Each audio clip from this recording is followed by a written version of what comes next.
You're watching Leafs Morning Take with host Nick Alberga and former NHLer Jay Rosehill. The show starts now.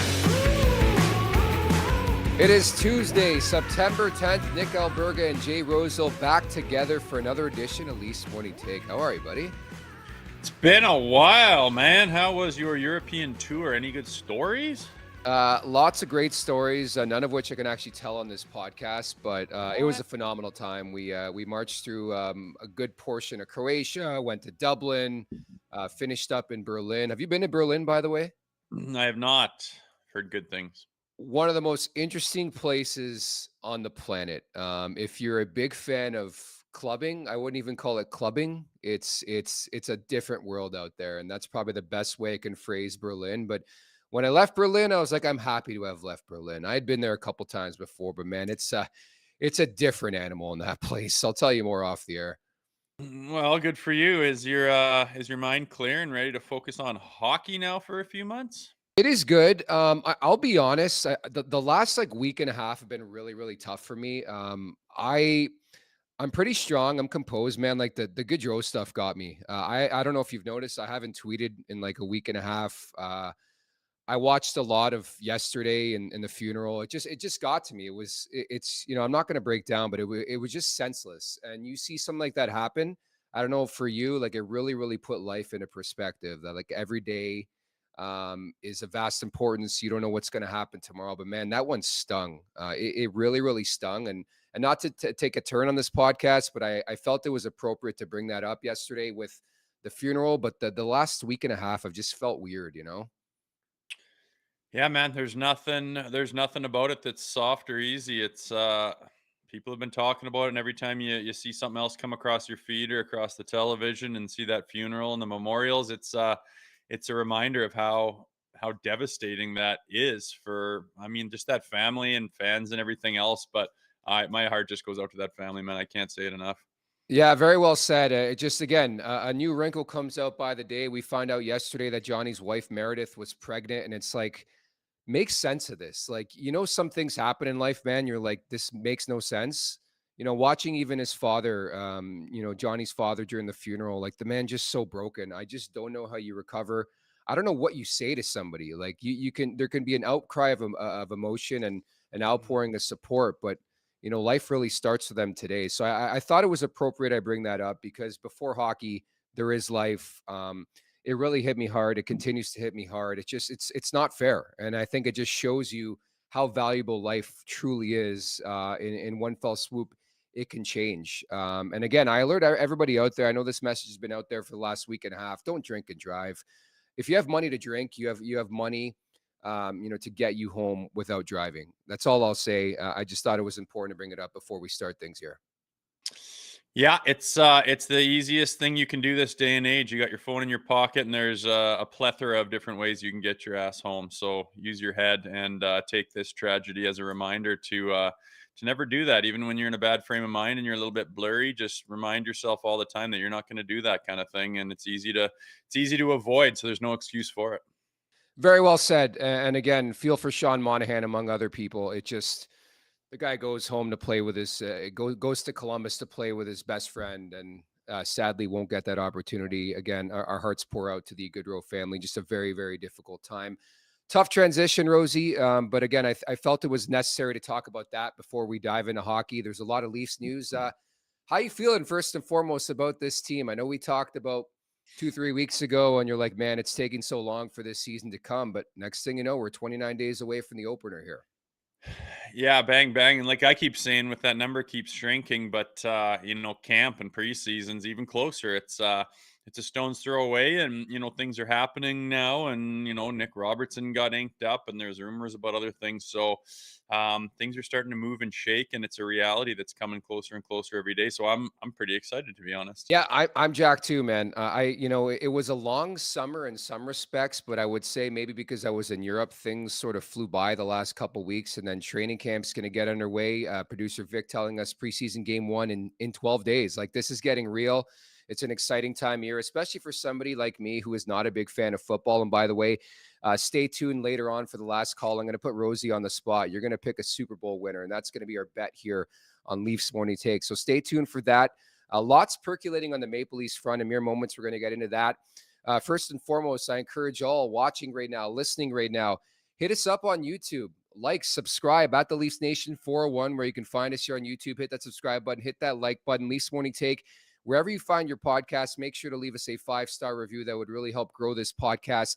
And don't forget to visit LeafsNation.com for the very latest on all things Toronto Maple Leafs. This opening segment is brought to you by Greta Bar YYZ. I won't lie, Rosie, I got off the plane on Friday, took the night to myself, and on Saturday, I went right down to Greta Bar. Like, I didn't miss a thing over the last couple of weeks. So I encourage all to check that out. 590 King Street West, weekly specials, live sports, over 60+ arcade games.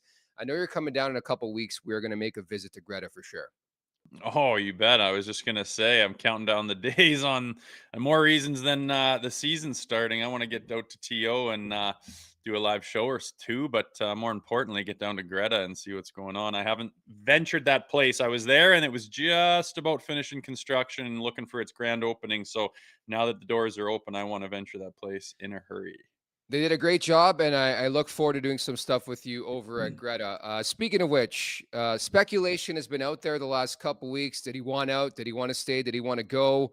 Well, Nick Robertson has signed a 1-year extension, $875K, to remain a Toronto Maple Leaf, at least for now. Your initial thoughts on the extension, Rosie?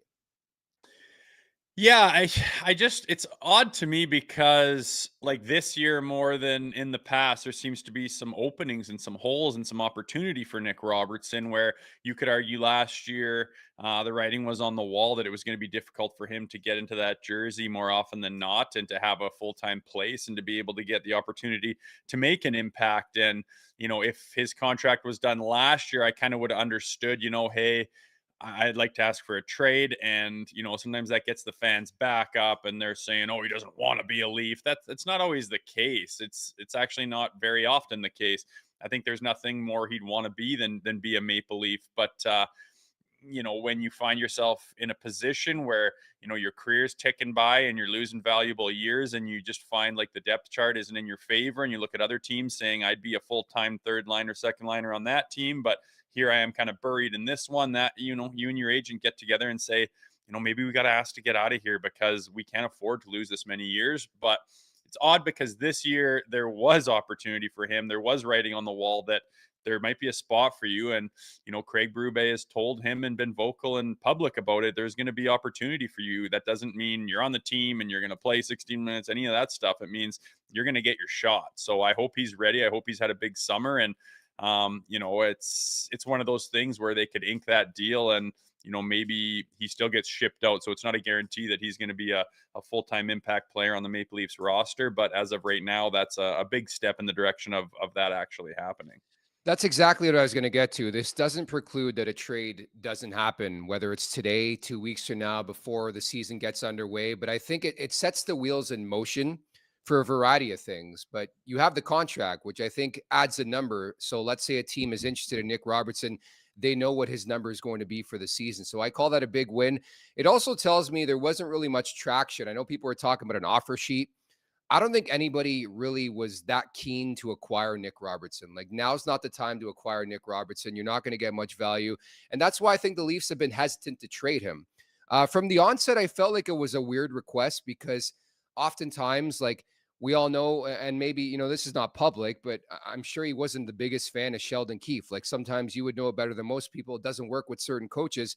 You would think he would be encouraged or pumped up or fired up or confident that maybe he can change the organization's perspective with a new head coach in Craig Berube. And, it sort of comes out that he was assured by Berube that he'd be given a chance. That's why I thought it was a bit bizarre as to the timing. You would think a player like this would sort of be pumped up, the fact that there's a new coach in the fray here.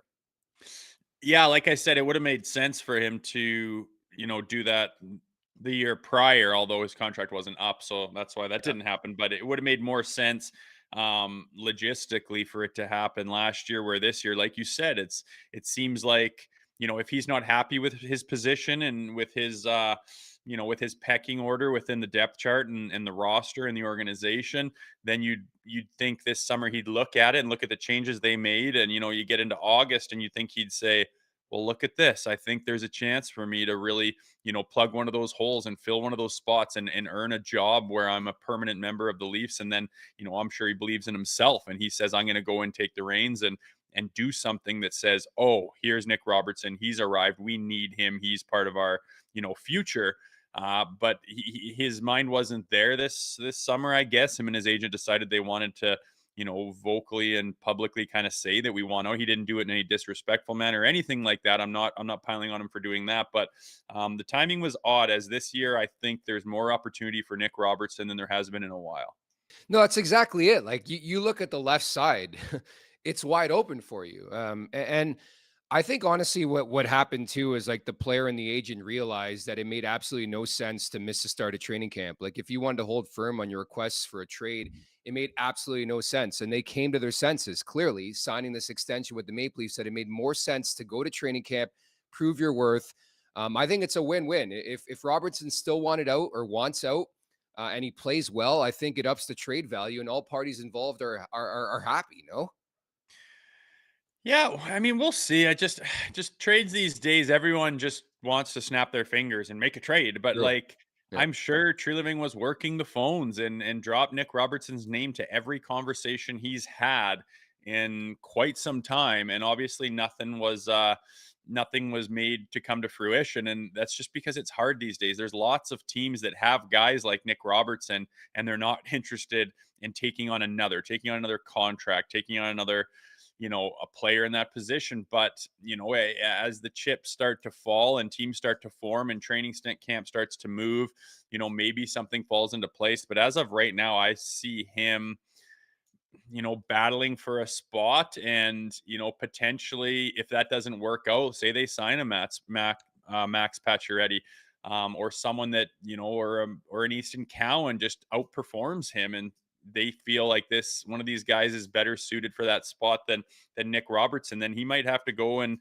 clear waivers. He might have to go down to the Marlies. He might have to get traded down the road in a different position. There's all kinds of different potential outcomes, but as of right now, there is a spot. He has a contract, and he has to go and earn that.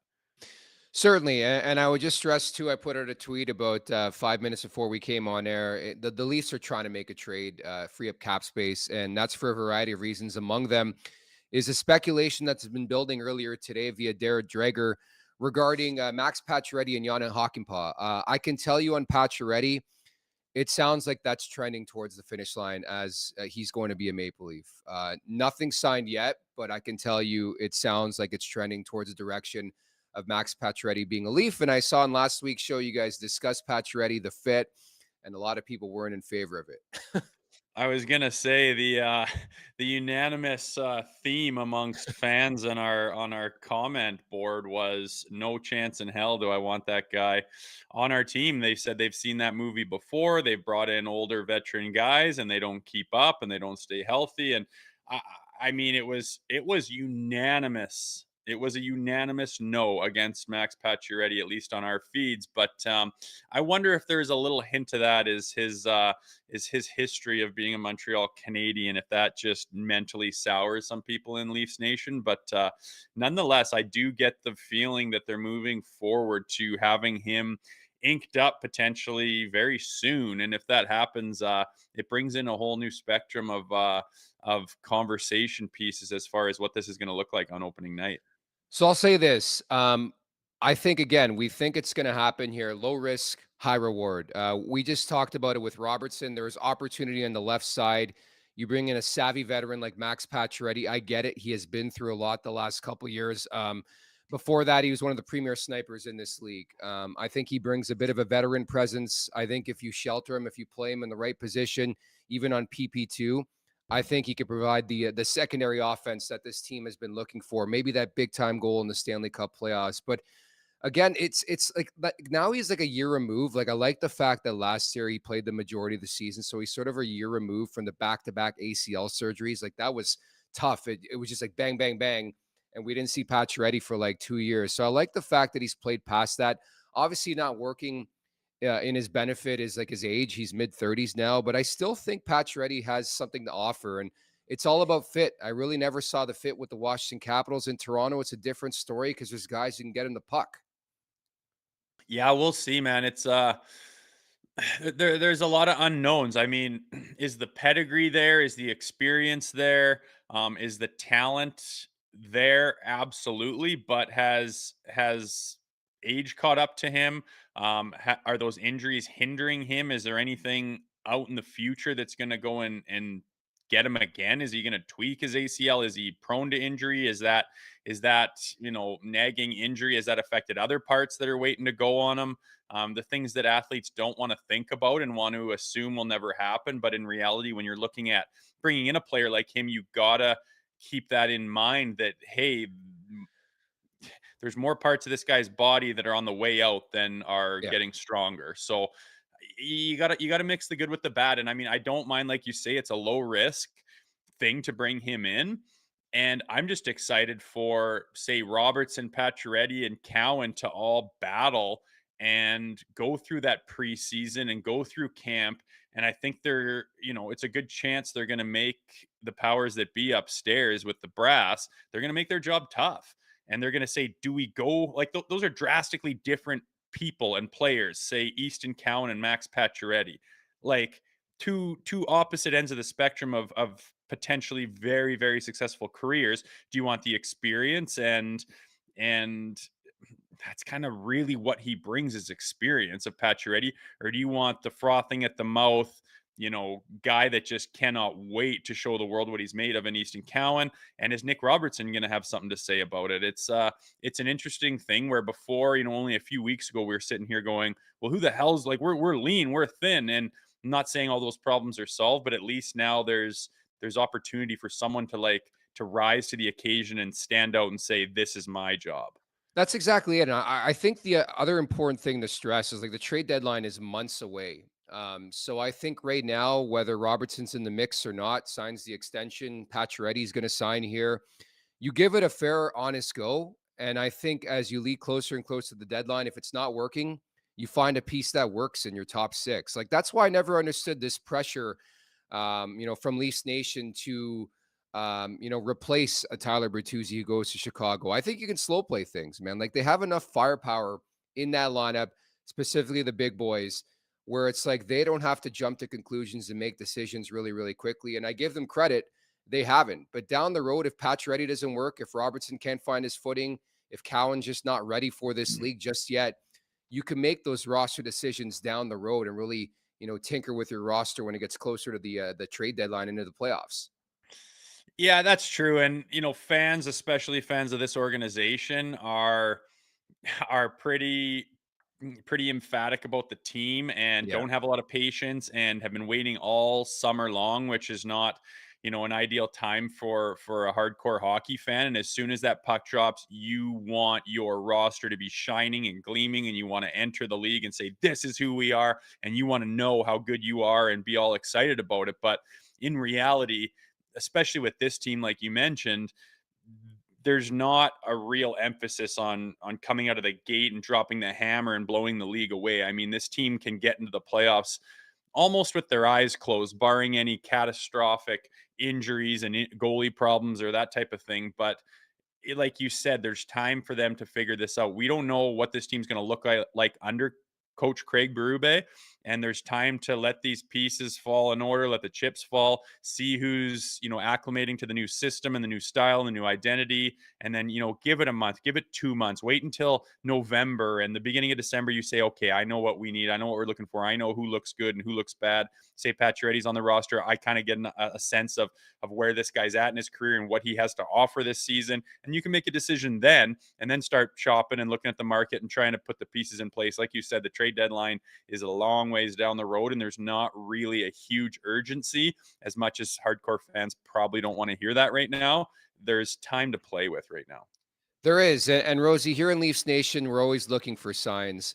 Wouldn't that be something if a player came in, never mind a former Montreal Canadian, and wore number 67 for the Toronto Maple Leafs? Oh, It's almost like a troll job, isn't it? But sort of. But like, I hope they allow him to wear his customary 67. Like, where's it I believe in curses. Damn it, we believe in curses in this market. Somebody comes in, wears 67. I don't think it's been done since Robert Schvela. Remember him? No, I do not. But it could be a good omen as much as a curse. You know, a Montreal Canadian comes in and wears 67. For people not familiar, that's the last time they won the Stanley Cup in Toronto.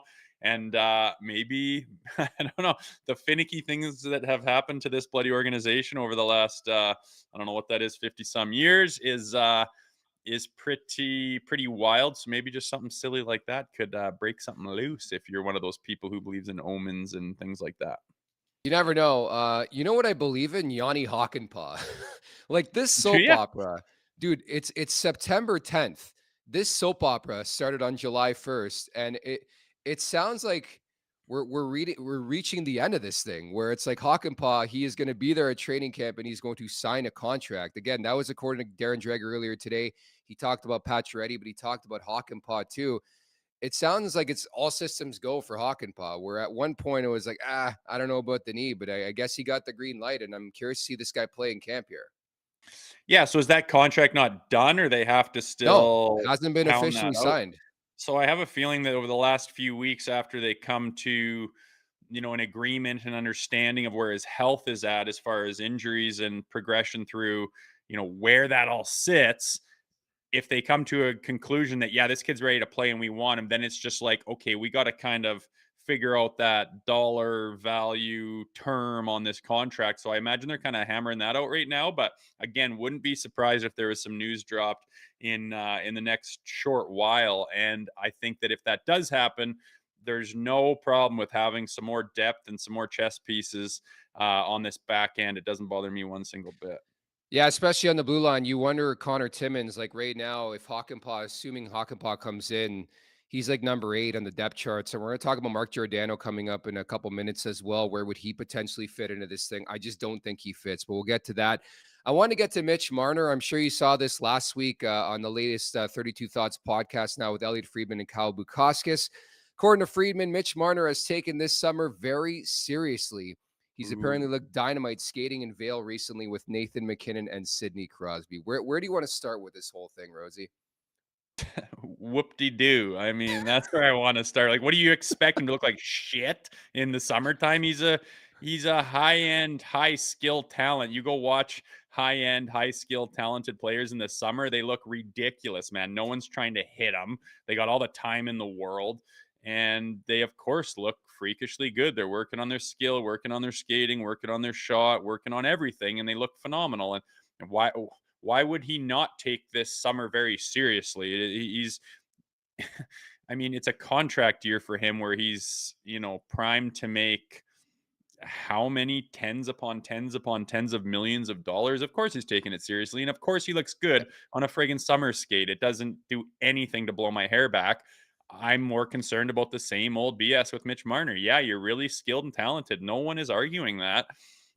Do you have it in you to take this organization and get them over that hump? And so far, it's been a resounding no. So until that changes, and again, I can't tell you if that's going to change until, say, after the first round of the playoffs. So that's just running it back for a 9th year or whatever the hell it is. We've done it a million times.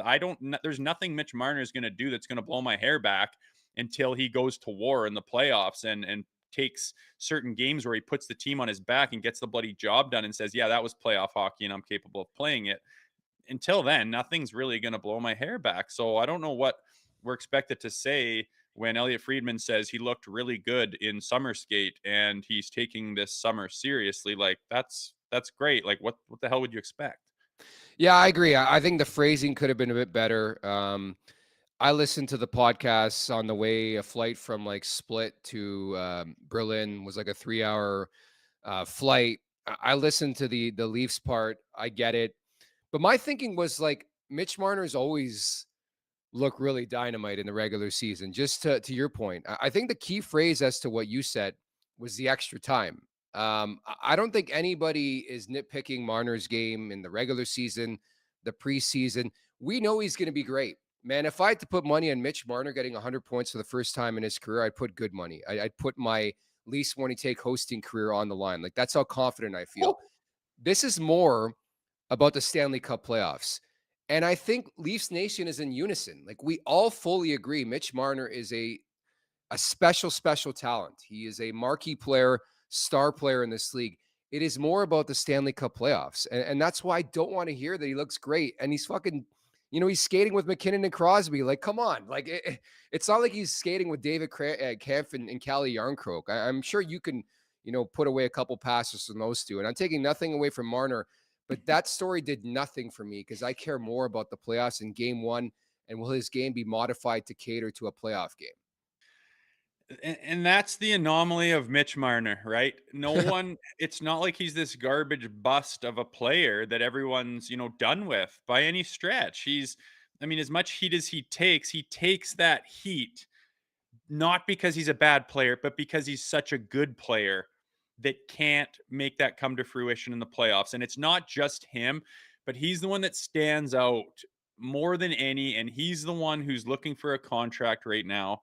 So he's the one who's going to be talked about right now. And I'm sorry if you don't think that's fair. That's just the reality of the sports world. But when he's playing perimeter hockey, when you need to, put your big boy pants on and get ready to go through a wall, like every friggin' team does that wins the Stanley Cup every bloody year. This year's no exception. Oh, so-and-so had broken ribs. This guy had a busted foot. This guy did this and that and the other thing. He's still playing. He still put up this amount of points. Like, that's a warrior going to war. And Mitch Marner has not shown 1 ounce of being a warrior. And for a team that is dying to do well in the playoffs and who is so frustrated, and to have talent like that so far, how many years has he been here, is not willing to go through a wall for this team in the playoffs and to adjust his game accordingly. And in my mind, thinks he's too good to have to lower himself to playing, that hard bulldogish type of hockey in the playoffs like all the other stars do that have success and win Stanley Cups. That's what pisses people off. So yes, it's not that he's a bad player. No one has ever said that. He's going to look good in summer skate. He's going to be buzzing around in the regular season like he always does. That's never been the problem. Yep, I couldn't agree more. And somebody even bringing up in the chat, Luke writing in Marchand with 3 surgeries this offseason, right? But I will note, I think it was the first postseason or the second postseason with Marner. He was blocking shots left and right. Something has changed over the last couple of years. But yeah, right away when I saw that story, I'm like, this is more so about playoff Mitch Marner. I know he's going to be great, dude. I know he's going to have an unbelievable contract year. I guarantee in mid-November, we're going to have a conversation on this podcast where we're like, hey, should they just bite the bullet and sign this guy? He's on fire. It's going to be very Nylander-esque, in my opinion. I know people in the chat are saying you're going to eat your words about 100 points. Whatever. He's been so close. I can tell you definitively, Mitch Marner is going to put himself in a really good position to succeed and get paid lots of money. That's the problem with this situation is the time's going to run out into the deadline where in his sweet spot is the regular season there. He's going to be putting up lots of points. He's going to be playing well defensively. He's going to be doing all the right things, and it's going to be very, very difficult to let this guy go for nothing in the assumption that he's going to be the same old Mitch in the playoffs. And it's not just him that comes up short in the playoffs.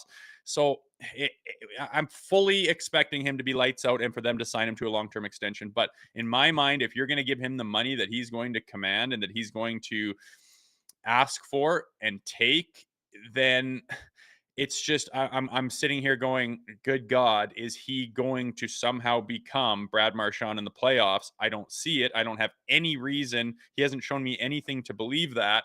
And then I leave myself being worried that much cap is going to go towards this player who plays perimeter hockey and does cutbacks every time a D-man starts to take away time and space. I'm terrified of that, and I think it's going to happen. Oh, trust me, buddy. We're all terrified of that. No extension is close, by the way. I know Darren Dreger was saying yesterday the Leafs and Marner, both sides fine entering the season without a new contract extension in place. I talked about Mark Giordano earlier on, Rosie. His agent, Rich Winter, who I reached out to, by the way, yesterday to get Giordano on the show. He declined, by the way, because they're going through some things right now. But his agent disclosing late last week that Giordano spoken to the Leafs, the Oilers, I think the Sabres are in that conversation, among others. I just don't see the fit right now for a 41-year-old. I know he spent 3 seasons in Toronto. Do you like the prospects of bringing back Giordano? I like Mark Giordano a lot. Respect him through the roof. Everyone in that room probably loves the guy, respects him, wants to have him around. But with the additions they've made on the back end, and him being at the age that he is. And I mean, hats off to him for being able to stay at that level for so long and at that age. And I'm not saying he can't play in the NHL anymore. I just don't see a fit to go and get him and sign him and bring him in and have him on roster for anything other than sentimental value, because he's a good guy. But that's just not how the league works. It's not how this game works. And I just don't see that happening. I don't see a reason why it would. I think, like we just spoke of, we're looking decent depth on the back end. And to bring him in, I'm not sure where you're supposed to plug and play him. Even as like a reserve eighth guy that can come in with injuries. I mean, a guy of that age, if you're sitting on the shelf for a month and a half and then you're expected to come in and perform, I just don't see that as being a winning formula. The only thing I might consider is a PTO. That's about it. I think maybe if Hakanpaa can't go, which again we talked about earlier on, it sounds like he's going to sign his contract. Outside of that, and maybe taking the Hakanpaa role, although they shoot different ways, it just doesn't make sense. Like I echo everything you said. He's 41. Hats off to play to that age. It was kind of cool to see him come back home. I thought he offered a lot to this organization, not only off the ice but on it. It's just unfortunate the way it ended. The injuries caught up. The age caught up to him as well. I still think he has a bit to offer, whether it's in Toronto or somewhere else. I just think, to your point, from a fit standpoint, we just saw producer Vic put the depth chart up on the back end. There's no room for him. Like even if you bring him in right now, he would still be behind Timmins, who they haven't figured out yet. Hakanpaa, like he'd be the ninth guy. So outside of a PTO, I just don't think the fit would make sense. And I think reading the tea leaves on the report, you would think at this point in his life at 41, you would think Giordano would just feel comfortable staying home here in Toronto. I just don't think it's going to happen, unfortunately.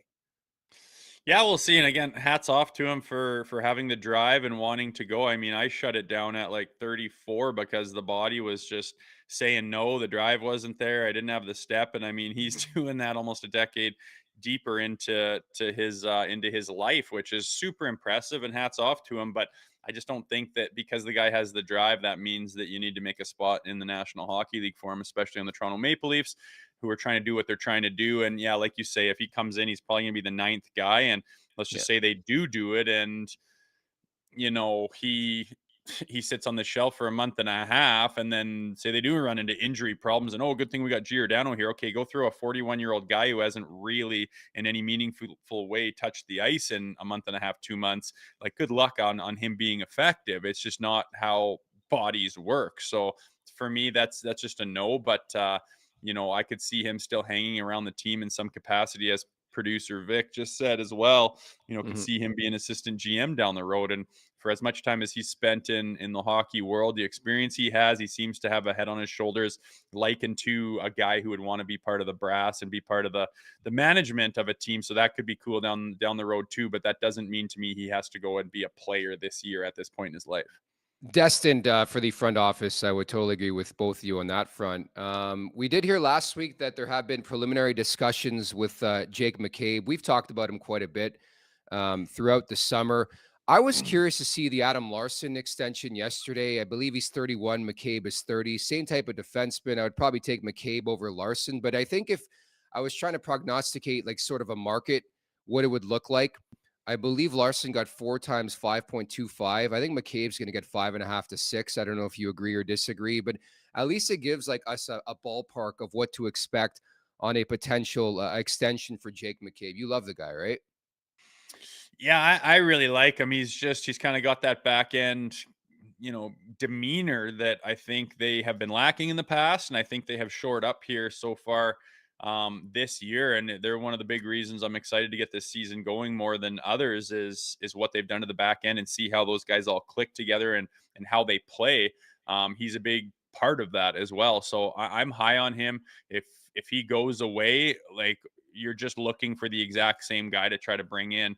What that dollar figure is, I don't know. 6 seems to be quite high, but I'm still, in my day, 7 was the highest paid guy on a team a lot of times. So that has changed. And yeah, maybe I got to adjust my mindset as far as who's making 5.5, 6. But I think he's brings value to this back end. I love his demeanor and how he plays. I love how he, plays with Benoit. I don't know if they're going to play together for sure, but him him and Benoit out there, I just brings a smile to my face, and I don't want to see McCabe going anywhere. So an extension to me would be welcome news.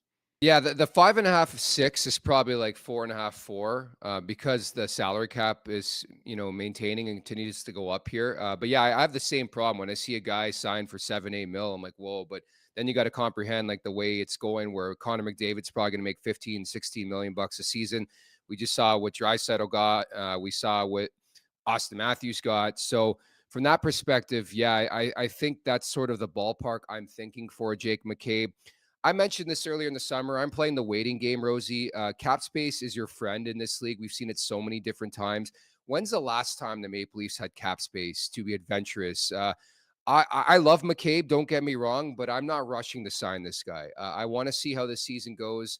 I want to map out sort of, which route I want to go with this franchise, assuming maybe something doesn't happen to your liking in the Stanley Cup playoffs.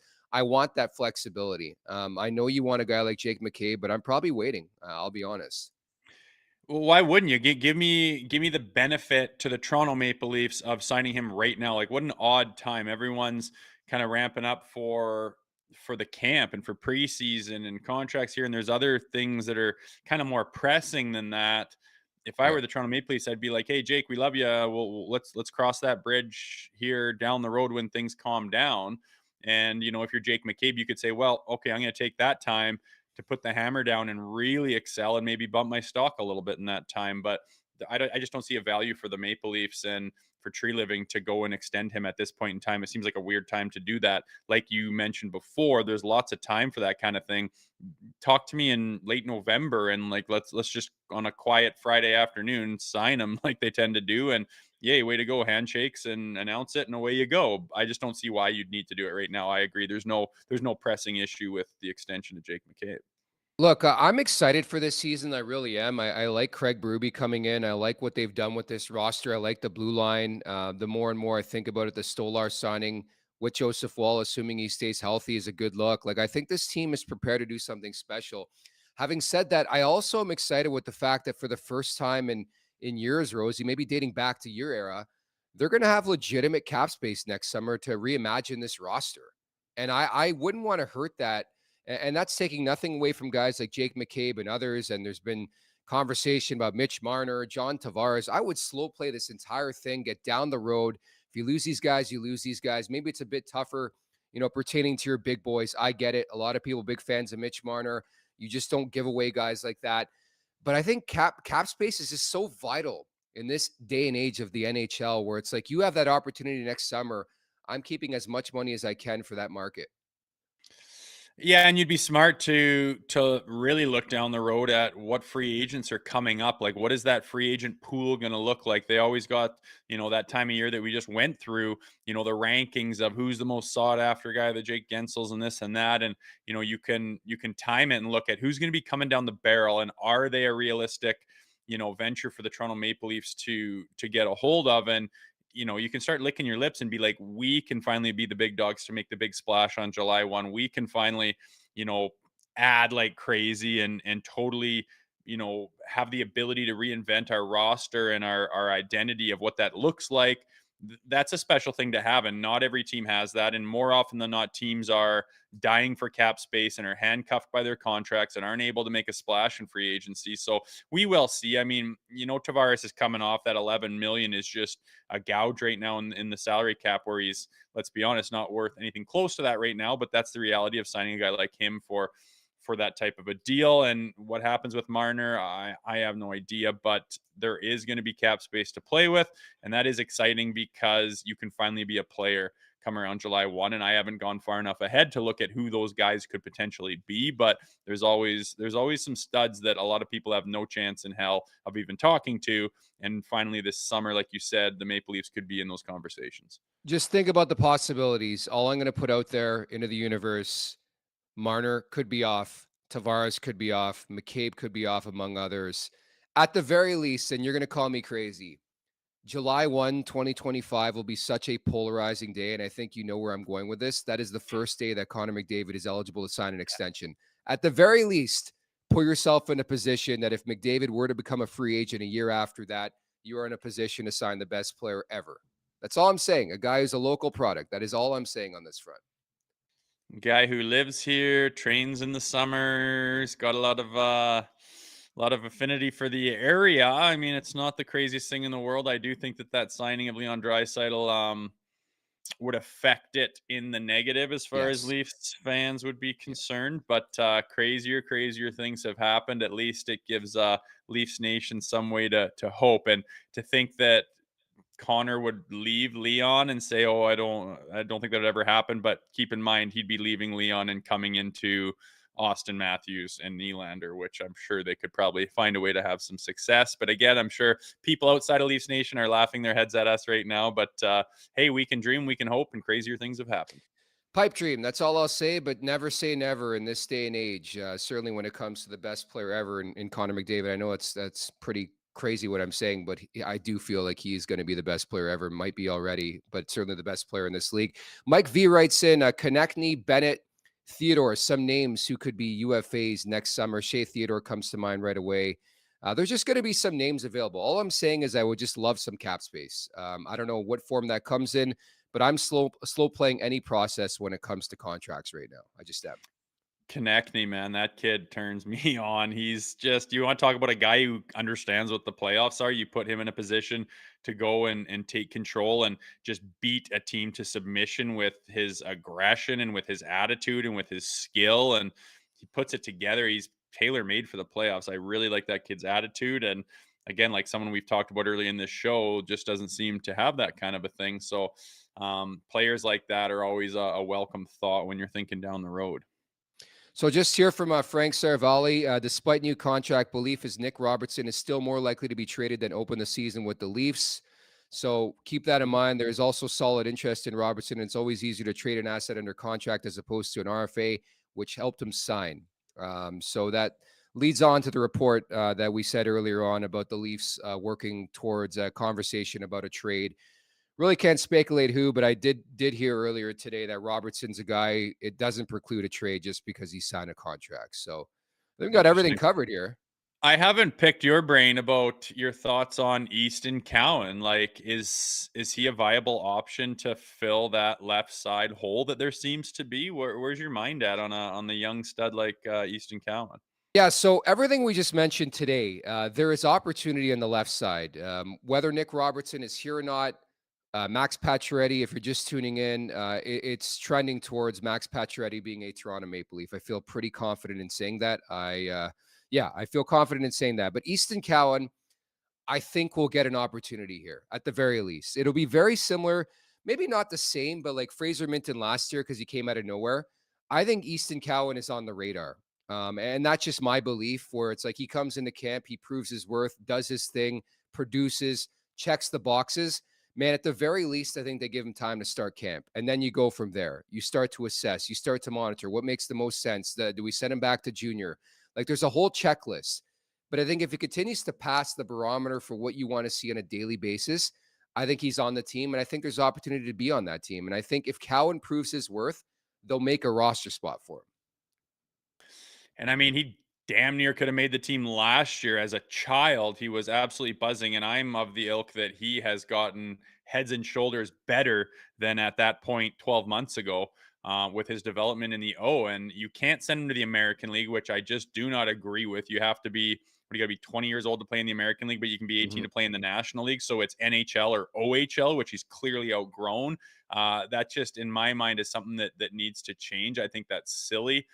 If you could, like you say, give him an opportunity, and then maybe we'll go down and get some touches in the American League, get your confidence up, go absolutely light it up, get used to the pro game, blah, blah, blah. Then come back up here and you can bounce them back and forth like that on those ELCs, but you're not allowed to do that. It's either you're in the NHL or you're back to the frickin', teenager league, which in my mind is way too big of a gap, too big of a disparity. But I see him being on this team opening night, and the only reason he wouldn't be is if someone in the brass says, absolutely not. I don't care if he goes and lights up the league. We're not going to put a kid in that position. I've done that before. I got burnt by it. I ruined a prospect. I'm not doing that again. End of discussion. Don't talk to me about it again. That's the only way I could see this kid like just being sent right back to junior, because from everything I have seen, he has taken such strides down there last year. I think he's outgrown that league, and I think he's of the pedigree that can step into the NHL at his age. Like some guys can, some guys can't, but I think a guy like him, I think he can, man. Fair enough. That's one of the things we're going to be monitoring very closely in camp, right? Easton Cowan's transition, Yeah. who he plays with, I think will be a telling sign how he performs. You talk about some players, the preseason games really don't matter. They're massive. They're absolutely massive for Easton Cowan, and so jacked to see him play in the preseason. Thank you to PKen, by the way, who writes in Travis Konechny re-signed in the summer. That's our mistake, bringing up Konechny as a potential UFA. He is signed long-term with the New Jersey Devils. So I think everybody's up to date here. We just talked about the Frank Saravalli tweet. We talked earlier, if you missed it in the podcast, about Nick Robertson, where this doesn't preclude a trade, whether it's today, whether it's a couple days from now, whether it's before the season. Exactly what Frank's putting out, as I heard earlier today, is that Robertson still could very well be on the move. And along those lines, I think they're trending towards an agreement with Max Pacioretty, a veteran forward, to bring him in to Toronto. Jani Hakanpaa, ditto for that conversation. It's time for the last call, brought to you by Bet365. Open an account with Bet365 today and bet on a huge range of markets. So whatever the sport, whatever the moment, it's never ordinary at Bet365. Firstly, your thoughts on the beginning of the NFL season. And I thought it would be fun to have the NFL theme today. So you give me a couple teams that you like to win the Super Bowl this season. Well, I know I got absolutely screwed. I had the second overall pick in my fantasy, took McCaffrey, and he's going to sit the first 2 weeks. And I can basically just chalk up an 0-2 start, which is a huge piss off. And I didn't expect that either. All signs pointed him to be ready for day one. But I am not a super high, thinking, knowledgeable NFL guy. I'm in my third year of fantasy. I enjoyed watching it down in the States with some of the guys. I love watching football with guys that are super into it and are all about like telling you what happened here and what's the background story on this and that. That's interesting. I don't have the time or the mind to wrap my head around it that much. But if you want a prediction, it's pretty hard not to go with Patrick Mahomes and the Kansas City Chiefs, especially when after week one, all signs are pointing to the refs doing anything they can to help that along. Conspiracy theories run amok in the National Football League, and most of them are surrounded that team right now as they are so dominant. I watched a bit of the Sunday Nighter. I was just curious about your boy Aaron Rodgers. Man, they got pumped. And you talked about McCaffrey. He didn't even play in that game, and they got absolutely pumped. San Fran's a really good. Pardon me? Monday Nighter, yeah. Oh, yeah, the Monday Nighter. I'm just so off of the days. Yes, the Monday Nighter. I know it's fun to watch Aaron Rodgers. And I mean, what happened last year, like everyone's pumped to see this guy. Oh my, look at this. He's in a Jets uniform. Could that franchise be turned around by this guy? Opening drive, Achilles recoils up behind his knee. Like, you want to talk about curse, like brutal. But that guy's got the mindset to stay with it and put in the work and get back to where he is right now. I thought they looked pretty good off the hop, but eventually got some moked. So we'll see. Lots of work to be done, I guess. And San Francisco's no joke, obviously, even without McCaffrey. So we'll see. Again, it's fun to keep your mind on that kind of thing and watch during the season. It's too bad they overlap so much with hockey, because it'd be nice to have the football through the summer that you could be excited about, but it is what it is. Football's back, and the Leafs will be back very, very soon. As producer Vic told us, 12 days away from the first preseason game. As mentioned off the top, we are 29 days out from the season opener in Montreal. The added wrinkle, dude, this is going to be cool. Max Pacioretty could potentially play the season opener in Montreal against the team that he was the captain for. Really, really cool stuff. I will take the Pacioretty anytime goal now here on September 10th. He's going to score that night. Assuming, again, we have to bring that up, assuming Pacioretty signs with the Toronto Maple Leafs. That'd be so damn cool, wearing 67 at the Bell Center. So, Rosie, we'll leave it at that. I think it was pretty seamless, considering we haven't done a show in like 3 weeks. Pretty damn good. Well, you haven't lost your edge. And I have one last prediction before we go. We are going to sign off at 11:50 Eastern time. And my guess is at noon Eastern time, Pacioretty will announce that he has signed with the Toronto Maple Leafs. As it always goes. I know. It just always happens that way. If something does happen, we'll bring it to you folks. But we just want to share the very latest. It's just always weird how that comes to fruition that way. So we're going to do something Thursday, right? We're going to slowly ramp things up towards October here. So we'll get back together on Thursday, okay?